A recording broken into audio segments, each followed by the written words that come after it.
gentlemen, and welcome to another Disjunct Confusion Thursday Night Hangout. Yo, what's up on this first Thursday of December? It is the first Thursday of December. Isn't that crazy? I know. You know what it means? It means we're entering into the Christmas spirit with Christmas trees and Christmas lights. Oh, my. Oh, my. Ladies and gentlemen, I, of course, am your host, Charlie, and I'm joined once again by the perfect comer himself, Zealeus. It is good to see you, good sir. It's good to be seen. Ladies and gentlemen, this, of course, is the Thursday Night Hangout. This is a live show where we try our best to cover the topics most important to you during the show. At any time during the show, if you have any thoughts, questions, comments, concerns, subjects that you would like to add to the show, by all means, drop them in the chat, be it on Facebook, Twitch, or YouTube. If we do, unfortunately, run out of time, we will add it to the very next show. So without further ado, let us jump into it. All right, the first bit is a bit of sad news, and especially if you live in Japan, and that is that the Nintendo Live 2024 Tokyo event has been canceled. And the reason for this is apparently Nintendo has been receiving a constant stream of threats against their staff and the spectators that were to attend this event. This also means that the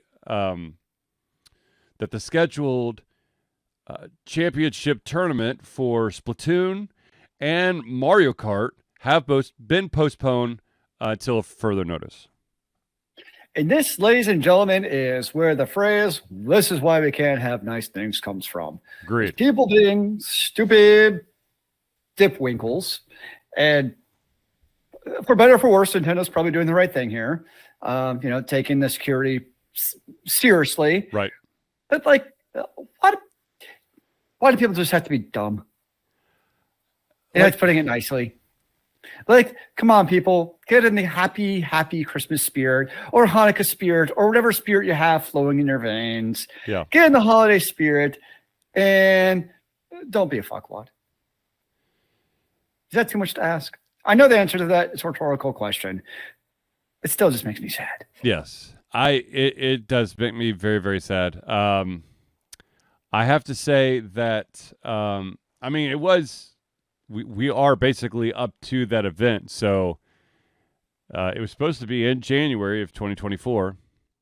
So Nintendo has been trying to, I guess, figure out a way to get this event, but they're finally throwing the towel in. And that's sad because it's always the stuff that would come out of a Nintendo Live event. It's basically like an E3 equivalent, but just for Nintendo. And these events should be a reason for us all to come together in one spirit of gamesmanship and put all of our silly differences aside for at least one period of time and Agreed. Enjoy the camaraderie of gaming and whatever fun fandom you have. Agreed. So it's sad that we can't have nice things. And all right, so that's why I just stay in my house and don't leave, because people suck. Yes, people do suck. All right, so a bit of news that I thought was totally over, but apparently, what do I know? That fun merger we've been talking about forever and a day between Microsoft and Activision-Blizzard, the merger that literally has been done and closed and signed and delivered? Yeah, I thought it was like approved or something. Yeah, so the FTC is filing a motion to continue to try to block this merger. Oh, fun. Yeah. Basically, they're still challenging Microsoft's acquisition. Now, of course, there were two other big names that were on the list but have now since, one of them has since gone away, and that, of course, is Sony, because Sony signed the Call of Duty deal with Microsoft. And the FTC will continue to argue that Microsoft could withhold Activision titles from other gaming platforms. And, of course, Microsoft's very well-paid lawyers basically say that this case is weak and lacks evidence of incentive. So we'll see, but I don't know what the incentive part means, but there's tons of precedent of exactly what the FTC is arguing happening throughout the history of every single company ever on the face of mankind, or on the face of the planet. Yeah. Where that's exactly what happens. But let's be honest, this is going to happen. Like at this point, it's past the hurdles. It's going to happen. For better or for worse, it will happen. And frankly, It's I don't really happened. give a shit. I mean, that's Yeah, it's like at this point, it's like, okay. And I don't give a shit about the Activision titles anyways. Yeah. So I'm pretty much like, meh. Ooh, that's a good question. Is there any Activision titles that I actually give a shit about? And I feel like exclusives aside, like it feels like the publishers have kind of come around on like having it released on all three platforms is a good thing. And what they've really moved towards in large part are the time gated releases. So you don't really have nearly as much as the actual like Xbox or PlayStation specific releases. You might be in the PlayStation for a year only or the Xbox only for a year, and eventually they come to the other platforms. Right. And that point, I don't really care. Like, I'm like, okay, like at that point, it makes sound strategic business sense. I can't really have an issue with that if that's what they're doing. Look, I'll fully admit that I am sad when a game that I really want to play is not the first to, it's not on the platform I have first, but everything eventually gets released on everything. So, whoop-de-friggin' do. And just because I was curious, since 2020, here are the Activision titles. Let's see if there's anything that I actually give two rats' asses about. Call of Duty Warzone. Nope. Call of Duty Modern Warfare 2. Nope. Tony Hawk's Pro Skater 1 and 2. All right. Crash Bandicoot 4. It's about time. Okay.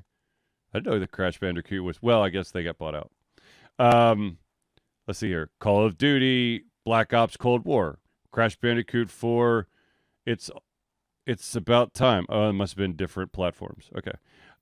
Then Tony Hawk again. Call of Duty Vanguard, Call of Duty Modern Warfare 2, Call of Duty Warzone 2.0, Crash Team Rumble, and Call of Duty Modern Warfare 3. So, yeah, I'm not really interested in any of those titles. And even a quick search of like PS5 exclusives, there were ones like Last of Us and God of War Ragnarok. And guess what? Eventually, those come to the PC. Yep. Or a game like Final Fantasy 16, I'm sure I'll come to the PC. I know Horizon Zero Dawn was for a long time exclusive. That eventually came to the PC. So, like, both Xbox and Sony do the same thing, where, you know, it's exclusive on the platform, and eventually it's like, hey, let's get it to the PC. I get now releasing it to the other console, like that does make some sense, but it seems like eventually they come to the PC for the most part. And by the way, Final Fantasy 16 was confirmed by a producer of that title that it is coming to the PC and to expect it sometime in 2024. Yeah, that's there comes like I get the strategy if you want it to be on your console only to start with to drive console sales. Yep. But at a certain point, at a year or two, probably lost that advantage. At that point, it does make to release it to the PlayStation the PC computer to get those extra sales. Right. So, yeah, I mean, I'm never a fan of consolidation of the marketplace, but it's going to happen. Yeah. Like, or as you said, it already has happened. So it's kind of like, whatever. And honestly, when it comes to video games, I've never been. When it comes to monopolies and like the government stepping in or not stepping in, video games have always kind of been the lowest on my priority list because, like, there is a way to enter the marketplace. Yeah. I'm not saying it's easy, but like anybody can release a game on the marketplace. It's not like your ISP or something like that where there's no way to enter an entrenched marketplace. Like there's other areas where I'd much rather our stewards look than video games. And the last thing that Zealeus mentioned as one of the potential, well, actually not potential, but monopolies in the United States, of course, is ISPs, and they definitely need to be looked at. and turn into a utility, in my own Which opinion. affects all of us every single day of our life. Exactly. Yes. Oh my God, I can't play the latest Activision game on my PlayStation, which I don't own. But oh my God, I can't play it for an extra year. Versus, oh my God, my ISP can basically rake me over the coals and put whatever price they want to because I've got to pay it because I need internet. And I have no alternative. Exactly. Yeah. There is no light at the end of the tunnel when it comes to ISPs. Okay, so speaking of platforms, because we were talking about PlayStation and PC and Xbox and whatnot, there was a question that was asked to me, and I'm going to ask Zealeus this one. That is, if a platform, say Steam, Epic, the PlayStation Network, the Xbox, whatever, were to give you a mystery box game for a heavily discounted price. Basically, it's basically a loot box, but a video game. Would you dip your toe in that pool? That's a really good question, actually. I know. Wow. Okay, I'm assuming the question did not provide these details, but I think there have to be some kind of parameters around what am I going for? Meaning, it's a couple of things like price, and what is the platform, and what is the genre? Kind of things like that. Right. Like there's a lot of big question marks there. It is actually very intriguing. I would say nowadays, more than likely, probably not. Only because I don't play video games nearly as much as I used to. It like the amount of hours I devote aren't as large.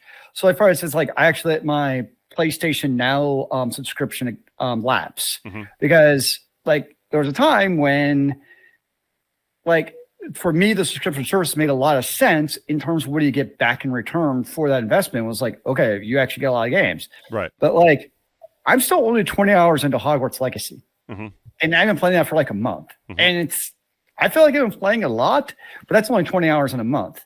So for a gamer like me, that probably doesn't make a whole lot of sense, where there's a pretty good chance I'm going to game I'm not. I mean, when somebody like you and I have such a silly large Steam backlog in the first place. Right.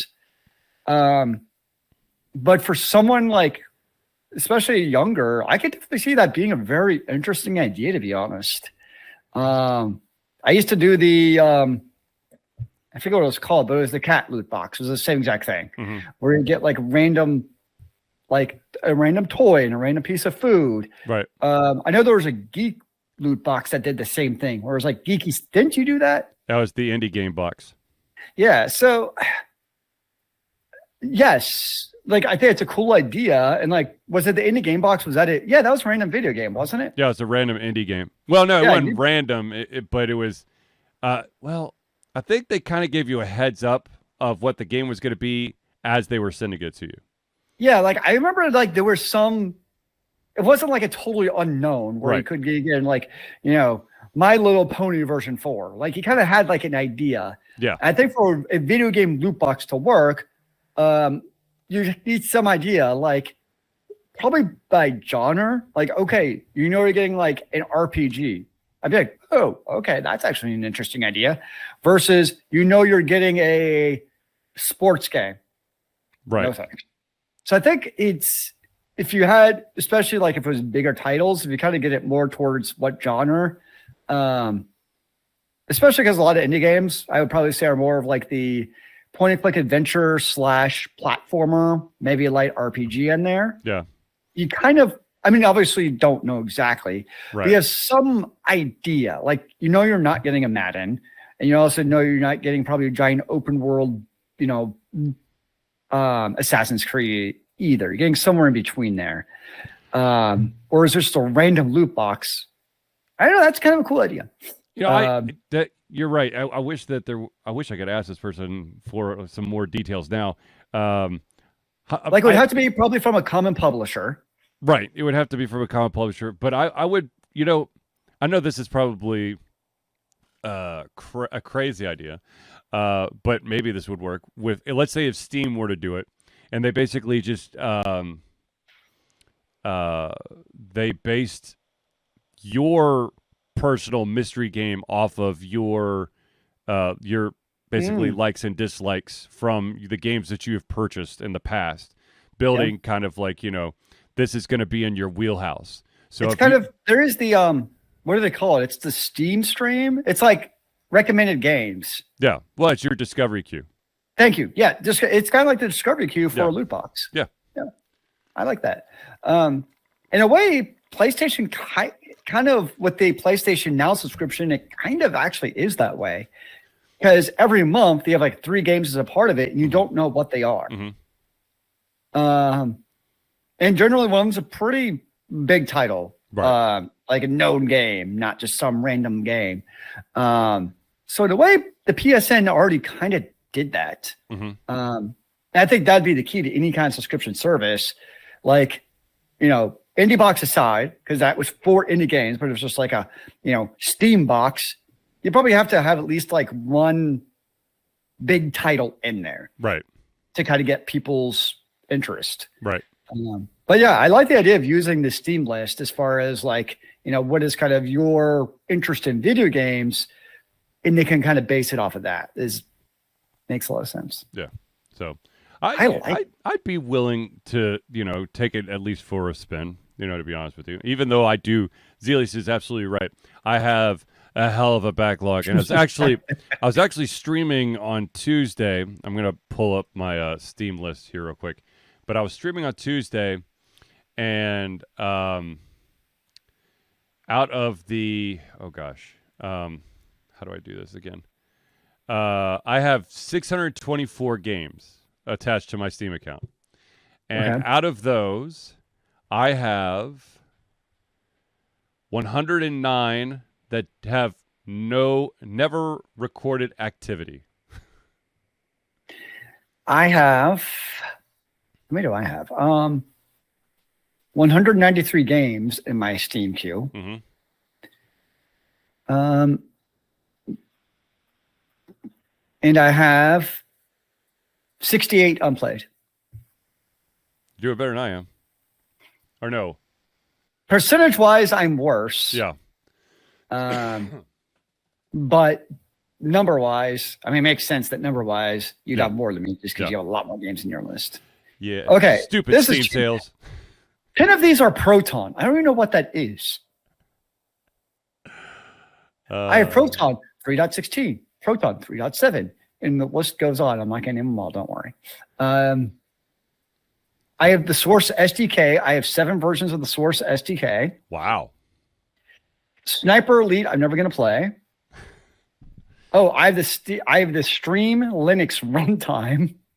Let's see if there's anything in here that... I have a lot of random shit on my list. Yeah, I don't have... Well, I've got random games, but I don't have anything like what you have. Really? Some of these games... What? All right. There's games in here I know I played. Like, I know I've played Raid. I know I played Anomaly. I know I played Age of Wonders.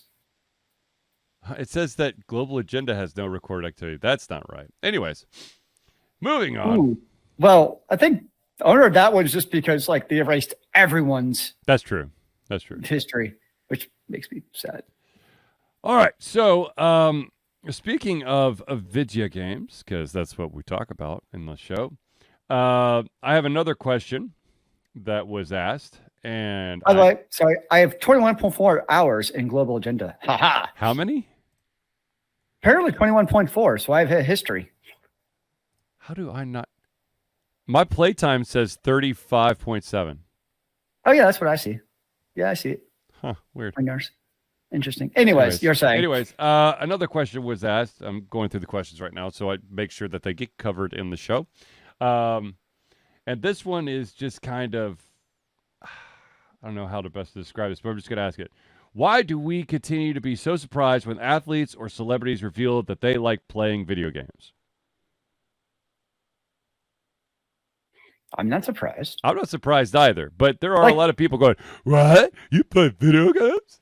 It's a thing in the NBA where like apparently they all have like NBA 2K. or no, football is big with Madden. Yeah. Like apparently a lot of athletes play Madden. Like that's a huge deal. Where they have like Madden tournaments like in the locker room. Yeah. Which would make sense because like that's the world you're in is sports. So you can kind of play what you're attuned to. I think the funny one I saw, I don't know if you saw it, it was the other day. It was from the Rams. It was Puka asking Cup if he thinks he would be someone who watches anime. So that I would find more surprising. Like, oh, they watch anime. That would be like, okay, that's actually kind of surprising that a NFL, jock watches anime. Yeah. I mean, if I'm an athlete and I'm traveling all the time, I would think a lot of those guys probably have like a Switch or something, honestly. Oh, God, yes. For all that travel they do and shit. So that's not surprising at all that they play video games. Yeah, it's just interesting when you see, I think it's more that, I mean, we are in an age where games are everywhere. They're on your mobile devices, they're on your smart TVs, they're on your PCs, your consoles, everything, your tablets. And so why wouldn't, celebrities and athletes play video games? I mean, it's a form of escapism. And people who are constantly in the spotlight probably need a little escapism in their lives from time to time. I actually read something recently about a famous professional wrestler who finally came back, and I'm surprised he came back because I thought he was basically absolutely 100% broken and was like 2 inches from death. But Randy Orton said that he's been playing a lot of Call of Duty Modern Warfare 3, as well as he's put in at least 50 hours into Starfield. And by the way, apparently Global Agenda is back online. Huh. I have no idea like what iteration or version or anything like that. You could see the login screen. Yeah, but somebody said that like you could access the servers. I'm like, that's interesting. That's weird. Yeah, I mean, especially wrestlers, like they travel all the time too. I mean, on the field, on the road all the time. Yep. I totally get it. Yeah, I don't know why people keep being surprised by the fact that there are people outside of their definition of nerd that play video games. How about that? Yeah. That's what I have to say about that. Okay, real quick before I forget, big shout out and congratulations to So Peculiar Games. Their game Bug and Seek is officially out. I finally found out that my email bounced when I was trying to name my rewards for kickstarting kickstart backing. Kickbacking. Kickbacking. The game. I finally found out that my email bounced to him, and so I resent the email. Now I have all my codes. I'm gonna put those bad boys in right after the show, and then of course myself and my youngest son will be playing Bug and Seek. And it actually has 13 positive reviews on Steam. It was a fun game. It's just a demo where you didn't really get to do all that much, but I'm excited to give it, a true spin. And then also just a kind of heads up, if you like Slay the Spire, there is a game that they have like, instead of going the like beta route, they created a game. It's basically a beta of the game. It's called Die in the Dungeon Origins. That's the actual game. Die in the Dungeon is coming out in 2024, but Die in the Dungeon Origins is kind of a Slay in the Spire-esque game, but instead of cards, you deal with dice. It's Dicey Dungeons. Yeah, it's kind of like Dicey Dungeons meets Slay the Spire. Interesting. I like Dicey Dungeon. That was a good game.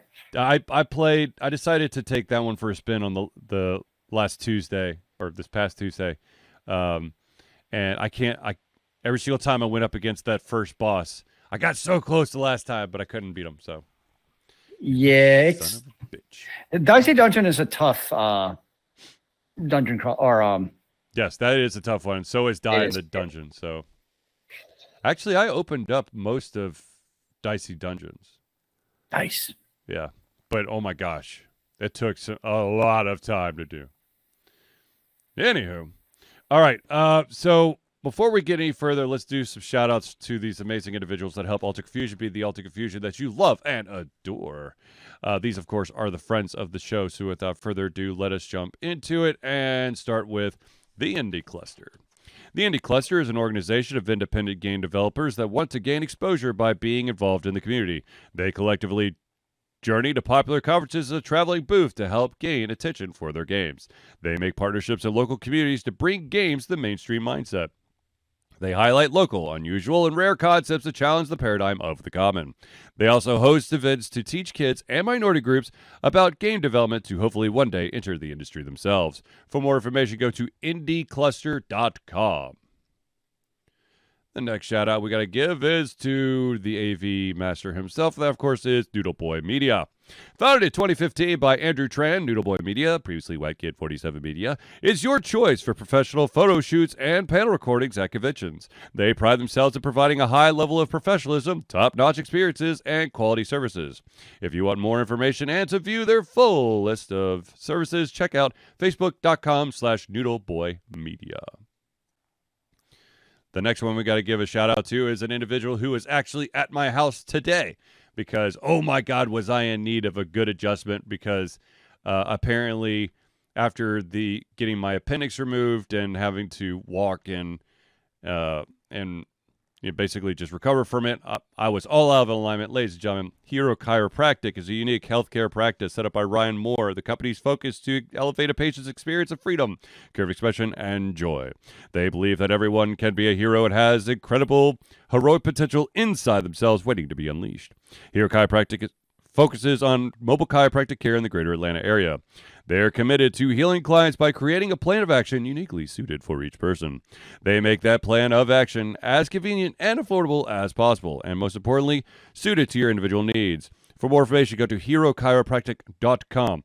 Also, if you're quick about it, he is doing he's selling these bundles where you could get a bunch of, you pay a bigger fee up front, but then you get like extra sessions for free as a result, so you save some good money on it. So definitely herochiropractic.com.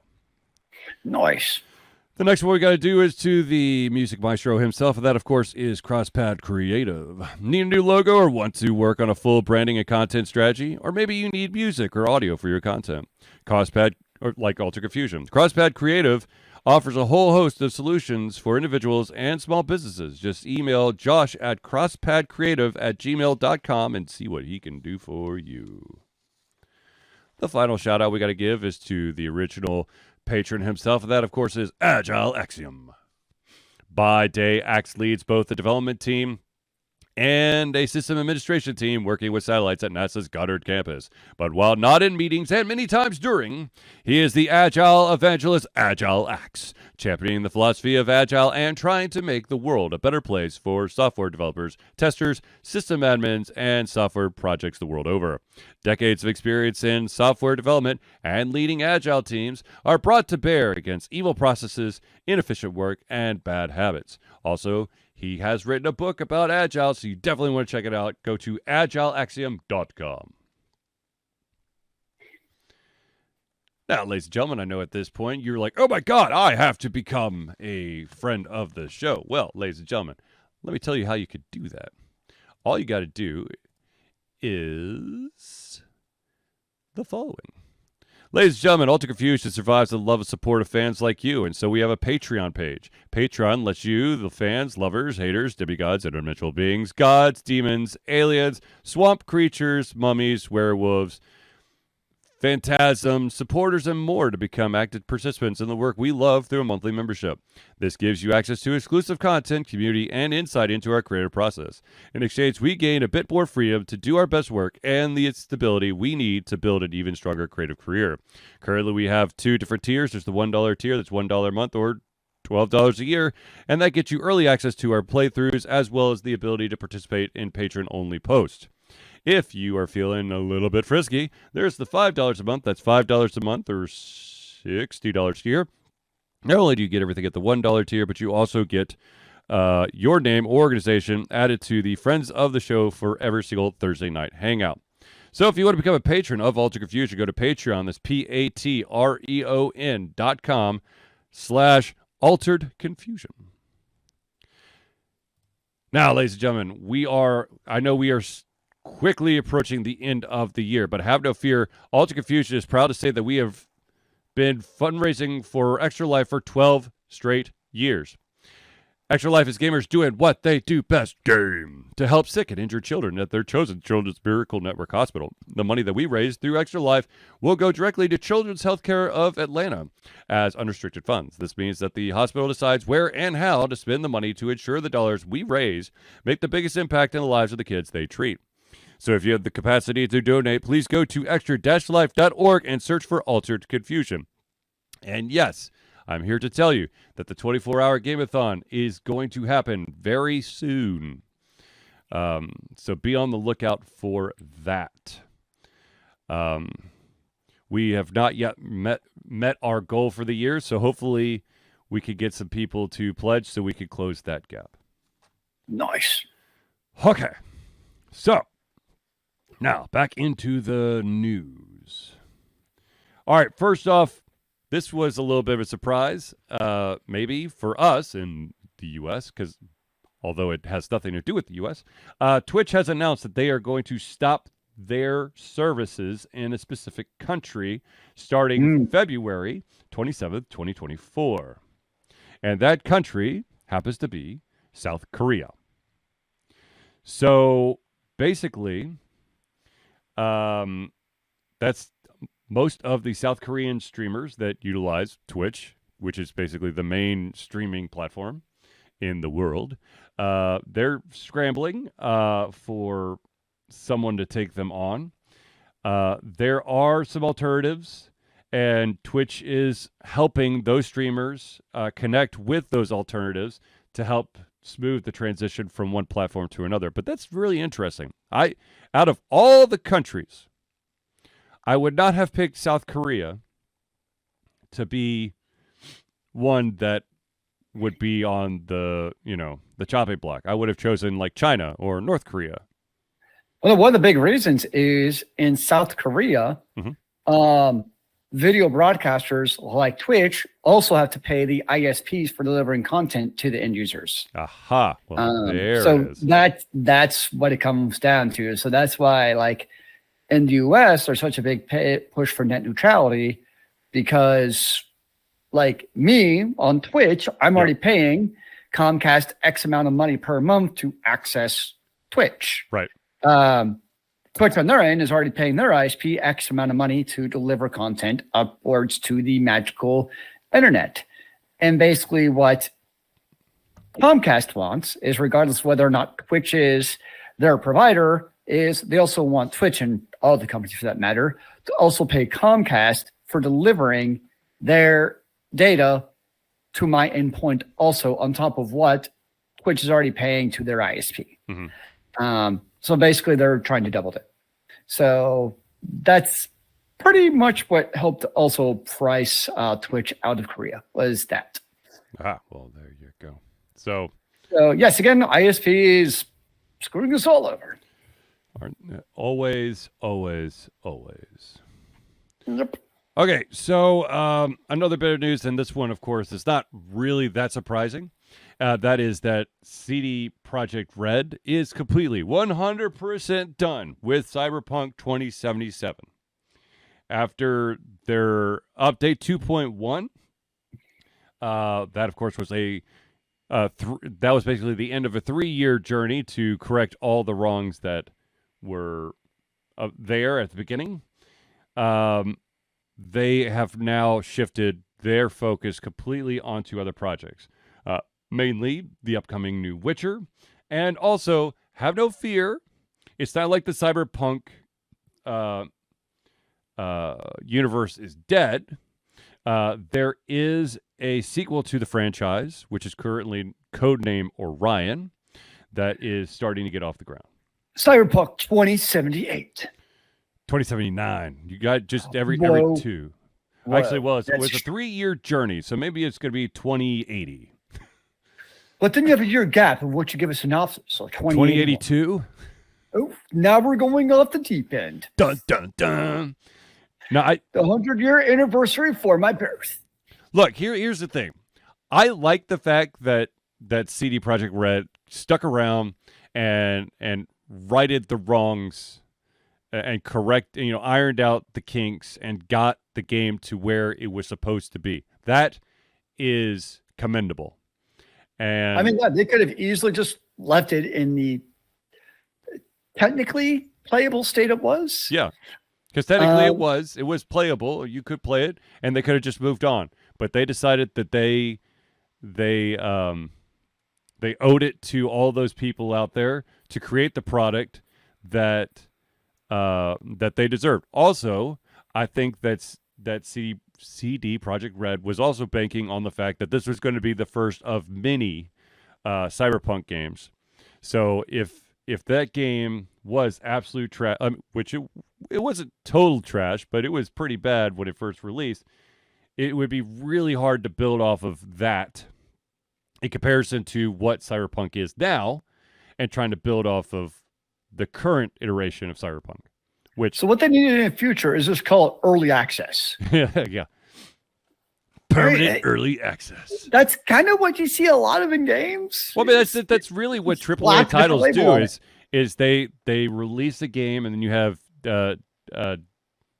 day 1 or day 0 patches to hopefully fix things for good, or it could be there's many games out there that promised a lot of features and then reneged on them at the last minute because they had a launching deadline, and then some companies make good on adding those features back, and other companies basically shit the bed. So here's the question, though. So when the next game comes out, I'm guessing it's going to be Witcher 4. Yep. Are you going to be like, well, this is going to be another Cyberpunk situation, and it's just going to be buggy as hell when it comes out? Or option B, well, even if it's buggy, at least with Cyberpunk, they fixed them. So I'll just get it and hope for the best. I think because they switched over to a more mainstream graphics engine this time around. They're not trying to reinvent the wheel. I think that would be more optimistic that we wouldn't have to revisit the Cyberpunk 2077 ordeals. I don't know if I would be, unless there's something mind-blowingly amazing that I see in like some trailers or something. I don't think the next Witcher will be a day 1 purchase for me as of now. That of course could change, but I will probably at some point pick up Witcher 4, just so that I can say that I have played that one too. Nice. Since I've already played all the other ones. What was your favorite one of the 3? It's kind of funny. I kind of like the first one the best. I think the thing is, in 2 and 3, in some regards, I feel like they tried to make it more like mass appealing. Like in the first one, you could definitely see that European kind of flair, where we as Americans are prudes. We scare easily when there's anything close to nudity. Now, violence, we'll take that all day. But my God, you accidentally show a little bit, like a side butt cheek or something, and the U.S. goes nuts. And in the first Witcher, I mean, there's some very racy stuff with the ladies. So, that's not why I liked the first one, but I liked I mean, that didn't hurt. It added to the overall ambiance. Exactly. I think it's because it's the first Witcher. It was new to me, and I didn't know what to expect. So I had zero expectations. So then when it comes to the second one and the third one, I already had some expectations. And so, they probably met exactly where they're supposed to. So it didn't hold that big of a spot in my mind. That's a fair way of putting it. It's just a shiny new toy. Yeah, exactly. Yeah, I get it. It's kind of like Mass Effect 1 when it first came out. Oh, like, God, yeah. 2 and 3 might be better in some ways, many ways, but there's something that first time playing Mass Effect 1 and all the craziness. Yeah. Definitely holds a special place in the heart. Well, everyone would say that 3 was the lesser of all of them because of several things. One, the ending, which I really didn't care. Like the ending was fine for me, but the thing that really hurt my feelings about Mass Effect 3 was the stupid online bullshit that you had to do to get that 100% completion. Yeah. So what happens now if you play Mass Effect 3? Can you still do the online stuff to get the 100% war? I don't know. I just ignored that section when I played it again. Oh, so did I. 100%. I didn't get to 100% because I 100% ignored the online part. Exactly. Yeah. Now, thankfully, at least you could still have no issue beating it without doing the online. Yes. It didn't really adversely affect your war effort in the game. Now, if they really wanted to be dicks, and this is something like an Activision would have done, is in order to successfully win the war with no issues, you would have had to do online play. Yeah. Then there would have been major, major problems. Yeah. But hey, Mass Effect 4 is coming out eventually. I'm excited for that. Hopefully, Mass Effect has always gotten a little bit more love than Dragon Age. I just the rush job that they did on Dragon Age 2 still hurts me to this day. I like Dragon Age 2 much more than you did. The problem is I'm OCD, okay? So they removed all of the exploration outside the city. It's the same fucking dungeon. And they just flipped or mirrored it. And then on the maps, they didn't even have the decency to change the fucking maps. All they did was they put unbreakable stone over entrances that were not part of that specific area. But on the mini map, you could see that there's a door there, but you can't get through it because there's unbreakable stone there. And that you also literally just described Mass Effect. Not necessarily. They pretty much do the same thing. Well, okay, here's the deal. The difference between what Mass Effect did and what Dragon Age did is Dragon Age just put rocks in the opening. Mass Effect just had doors that you just couldn't open. There are doors there. Lord, it's the same thing. You're like, okay, it's a locked door. A door is just a re-engineered piece of rock. No, it's not oh my God. No, it's not. It's like stacked rocks. It's a door. Rocks on the ground. You just don't have the jump button to get over the rocks. No, I'm not having this argument. No, Zealeus, that's stupid. Yes, you're right. Not being able to jump over rocks is stupid. I agree. It annoys me. Oh my God.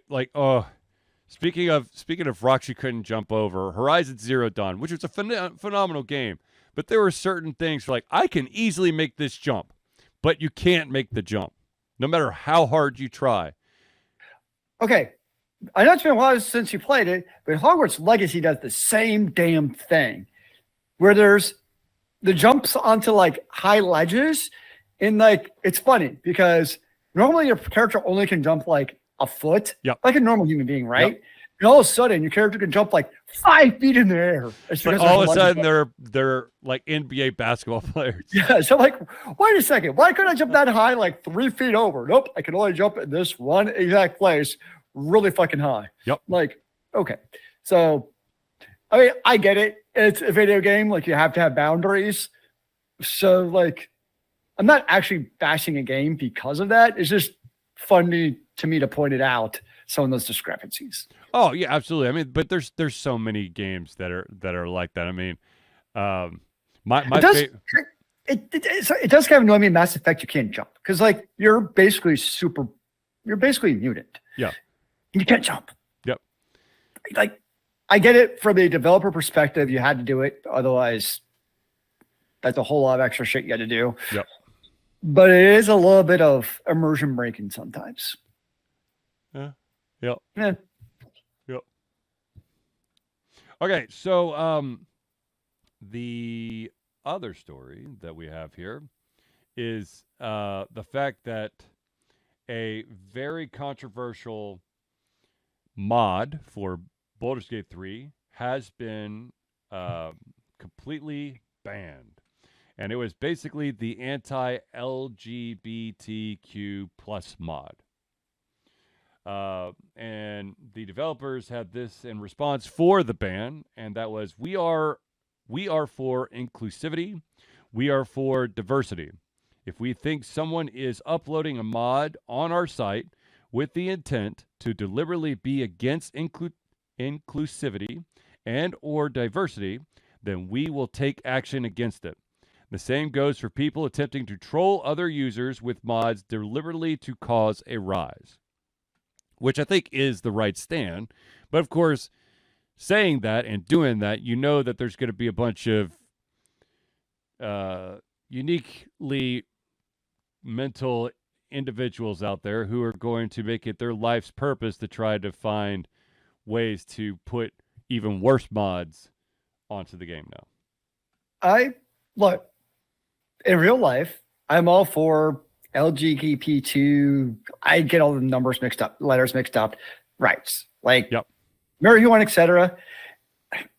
In this case, this is one I don't agree with because it goes both ways.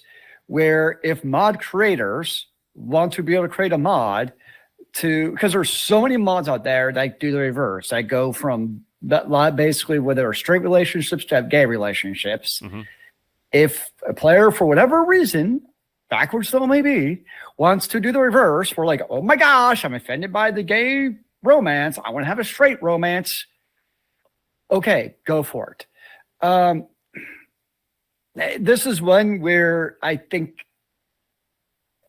I just don't agree with the removal of this mod because there's so many mods that go the other way, which I'm totally cool with. Then it should be able to go both ways in a way. I don't know. I just don't agree with this one personally.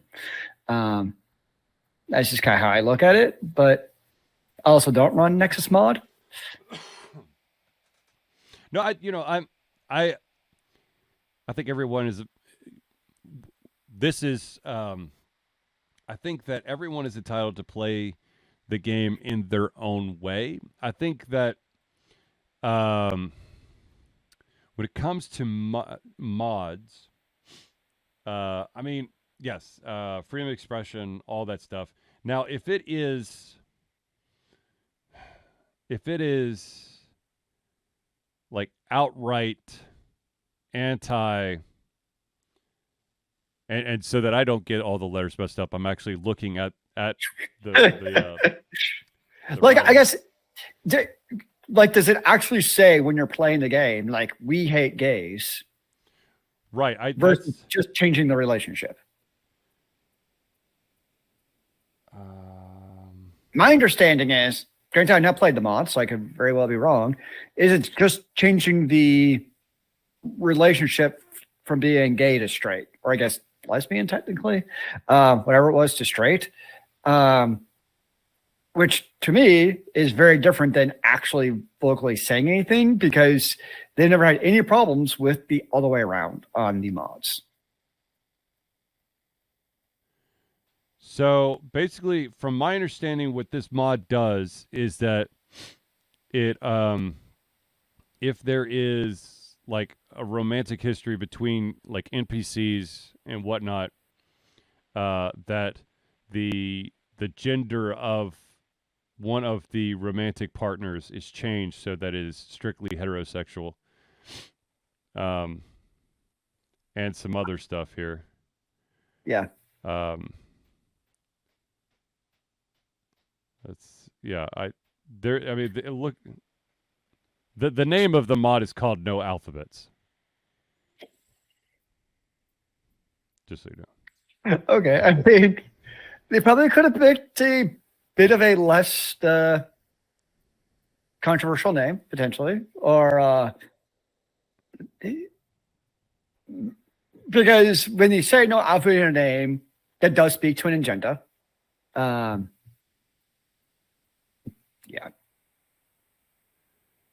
Yeah, I don't know. Anyways, I mean, the thing is, at the end of the day, for better or for worse, the developer or publisher, whomever is hosting where all these mods are sitting after you've toiled away for your bajillion hours, it's still a modification that's being added to their intellectual property. So technically, they could, shut everything down if they wanted to, or they could pick and choose. No, I mean, yeah, like I'm not saying that they should be forced to add the mod back. I mean, no, like, yeah, it's their website. I just think it's a bit. Well, I mean, here's the thing. Like, it's my best way to do like an analogy or a comparison is if you were to take a movie and you recut it so that it removed all the stuff that you did not believe in, and then you allowed everyone to view you made that version of the movie available. Okay, it was always being advertised on my Facebook, probably because of some people I follow, where it's called like Angel Films or something like that. Yeah. Where it does exactly that. I remember some of the movies were like John Wick. Yep. And I'm like, what the hell is there to watch in John Wick if you cut all of the naughty stuff?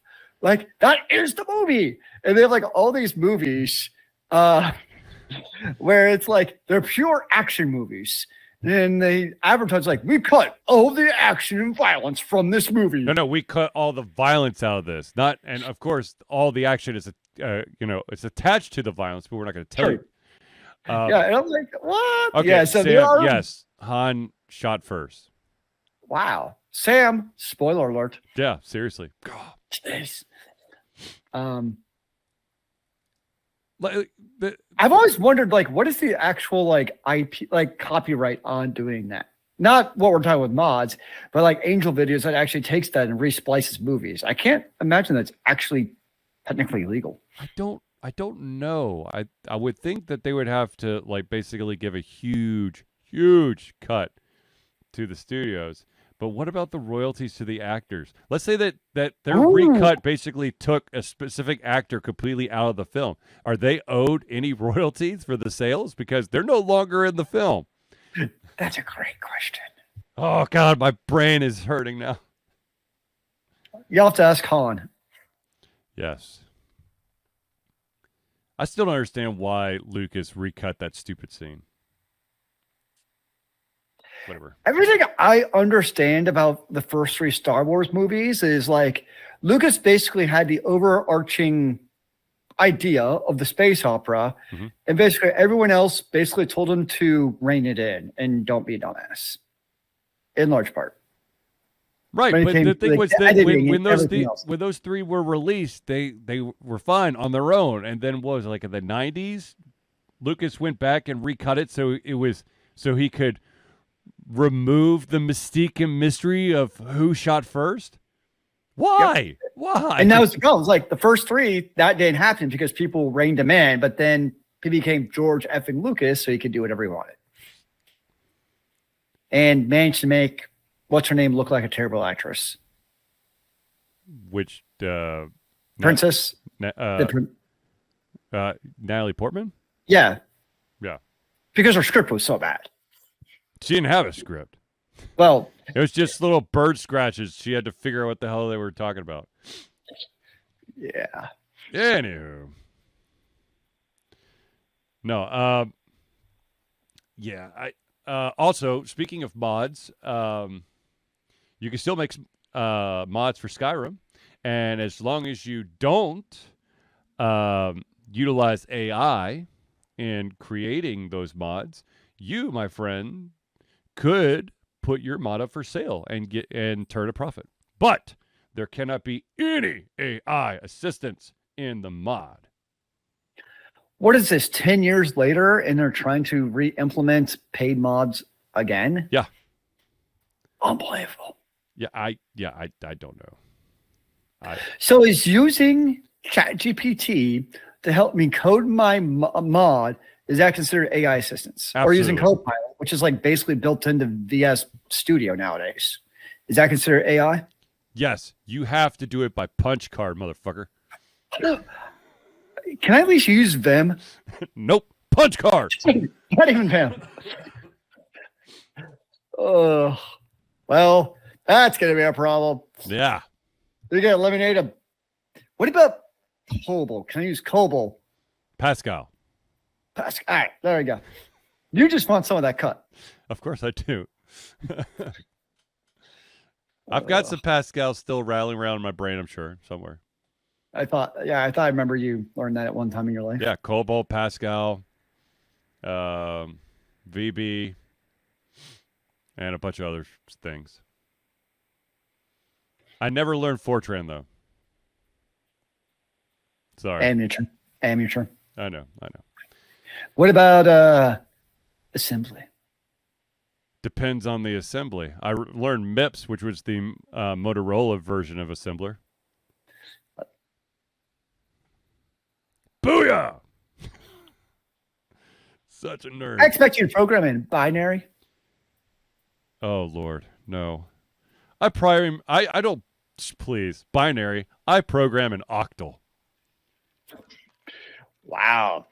Your CPU must have an 8-bit floater. Shazam. And now that we've lost the entire audience. Yesterday. It Um, was fun.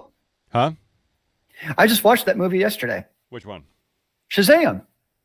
Oh, nice. It's a fun movie. Let's see if they've posted any of the who's won the awards now. Oh, For it's the video game awards tonight. no, And their sites crashed. it's not December 31st. How do you give awards when you still have 23 days left in the bloody month? Let's see here. It's just not right, man. Have they actually updated anything? Because it started. Oh, here we go. Best VR AR game of the year goes to Resident Evil Village.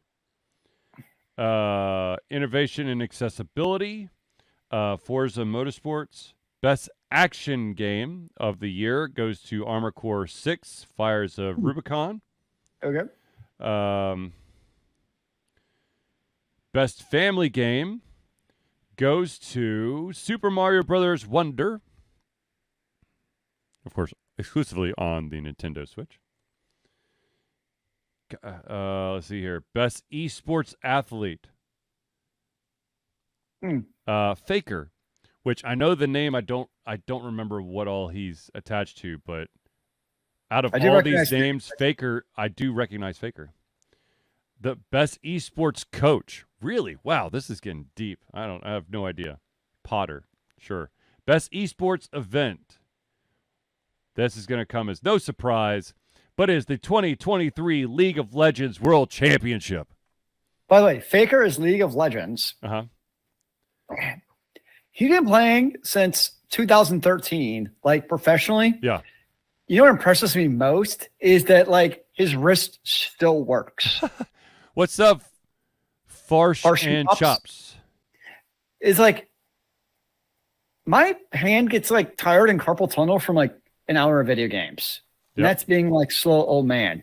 So playing as fast as like those guys have to play with their like clicks per minute and everything, like that's part of like, I guess, longevity of any sport technically. Yeah. Is like physical ability to not fall apart on the job.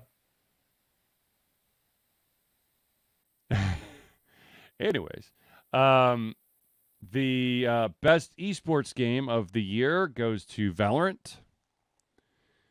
Could you be a best game of the year if you've been out for like previous years? I'm just saying.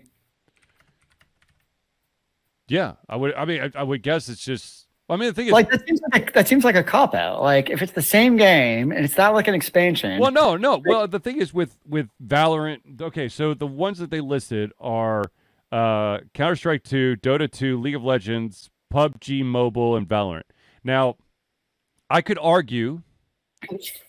I could argue that some of these games I don't think should be on the list, but at the same time, Valorant is constantly getting updates and you know, so and there's content and there's events and all that stuff. And just for those who are wondering why Zealeus is giggling, an individual just asked if we were wondering if we were father and son. I'm hoping that you're saying that the guy in the fedora, Zealeus over here, is my dad and not the other way around. I shaved, so I think I'm actually this one tonight. Anyways. That's actually a new question. I've not seen that one. Thank you, Beat. Thank you, Farsh. Yes, we have not had that one yet. But anyways, I don't know if a game is getting constantly updated, especially in the esports arena, in a competitive gaming type of situation, I think it should still be, it should be allowed to regain or continue to win awards. I'm assuming that Valorant just probably won more than one. Esports games to win the title instead of the same old retreads. Like that sounds like a list we could have read 3 years ago for esports games. It would have been the same exact list. Let me see here. The game awards winner. Are you looking at previous years now? Yeah. Let's see. I'm guessing League of Legends has won it. PUBG's probably won it. Okay, so that's no, I don't want the BAFTA awards. Nope, I don't want the DICE awards. Good Lord. I definitely went the wrong way on this one because I'm getting like all the awards and none of the game of. Oh well, I mean it's obvious that it doesn't have to be a game released that year for them to give the award. Right. Yeah, I don't know. I would have to do a much deeper dive in order to find that out. All right. So what other awards we got? Let's see if there's any other awards that they've handed out yet. Hold on, I've just got to refresh here. So okay, so they have it. Of course, the big one is going to be Game of the Year, and the ones up for the award are Alan Wake 2, Baldur's Gate 3, Spider-Man 2, Resident Evil 4 Remake, Super Mario Brothers Wonder, and Zelda Tears of the Kingdom. It's going to be Alan Wake 2. I thought it was going to be Baldur's Gate 3. Yep, I just have a feeling Alan Wake 2. That's my gut. Has the action. You got best game direction, best narrative, best. Oh, here we go. We got another one. Best art direction goes to Alan Wake 2. Is it as pretty as the award looks gorgeous. It looks absolutely gorgeous, and it freaks me out. One of the game mechanics to kind of advance the storyline, where it's like this case board type of situation. You go into your mind palace or your mind room, whatever you want to call it, and you basically utilize the wall of the room, and you lay out all of the clues, and then you draw your conclusions and all that stuff, and it helps advance the story. If you do not do that, you cannot advance the story. So you have to go into your mind palace. And sometimes it's not obvious that you need to do it. And then you're stuck in an area going, what the shit am I supposed to do now? And then finally, out of sheer desperation, you go into your mind palace and you check your case files. And all of a sudden, you see a little indicator on your case files going, there's new information you can play with. I'm like, you son of a bitch. And there was no other indicator that there was that. Oh, that's interesting. Yeah. Okay, so we would talk about the best esports game of the year, right? But then here's the best ongoing game. Yeah, but I'm guessing those are all MMOs. The best ongoing game is Apex Legends, CyberPunk 2077, Final Fantasy 14, Fortnite, and Genshin Impact. Wait, how does CyberPunk fit into that? I mean, I get that they've been evolving for 3 years. We just did a story on this, Zealeus. No, like I get that. Okay. I guess how do you define ongoing? Because technically a game like Final Fantasy VII Remake just got a patch. So does that mean it should have also been up for the award if it got a patch? I don't think so. I don't think it's more of a patch. I think it's with Cyberpunk 2077, there was actual content, being involved instead of just we fixed it so that this monster would not hit you. But it sounds like that should basically be the esports one, like in terms of ongoing game, right? Because you had PUBG in there and Apex Legends. To me, Final Fantasy 14 better win that because that had the best expansion of any video game ever in the form of Endsinger or Endbringer, Endwalker. Sam, you could just keep dreaming about that Battlefield 1, man. It's yes, it got patched, but not Game of the Year. I'm pretty sure Sam has his own list of awards. Yes, I'm sure. Best debut indie game. The winner was a game called Cocoon, which I actually have on my wish list. The best ongoing game, chess.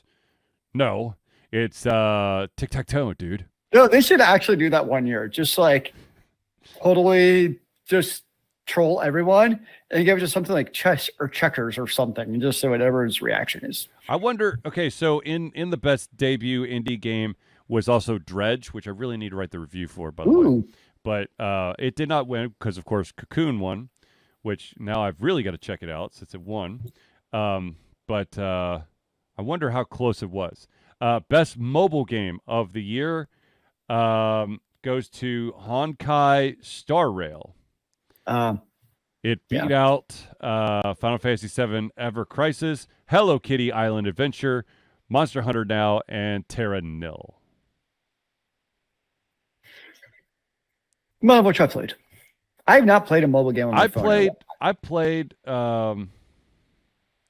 Monster Hunter Now. It's basically like Pokemon Go, but for Monster Hunter. It was interesting. The problem was that I played it mostly when I was in Europe, so I was at the mercy of airport Wi-Fi, and trying to mess around with that was not as because it's an AR game like Pokemon Go, right? Yeah.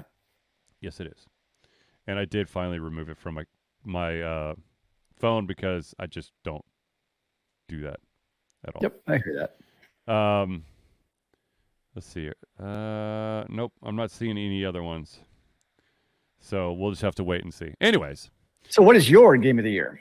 Or should we actually wait till the end of the year, the last show before the year to announce? But as of right now, I would say the game that I have enjoyed the most. How about that? The game that it doesn't matter if it came out this year or not, but the game that I have enjoyed the most this year, I would say, would probably be, I think it's going to be Tears of the Kingdom. I think it's going to be Legend of Zelda Tears of the Kingdom. Nice. Yes. Did I lose my shit a couple times for the game? Absolutely. But at the same time, now that being said, it could my mind could change if once I really jump in further into Alan Wake 2. But I felt that Tears of the Kingdom is probably the best game that I've played this year. Nice.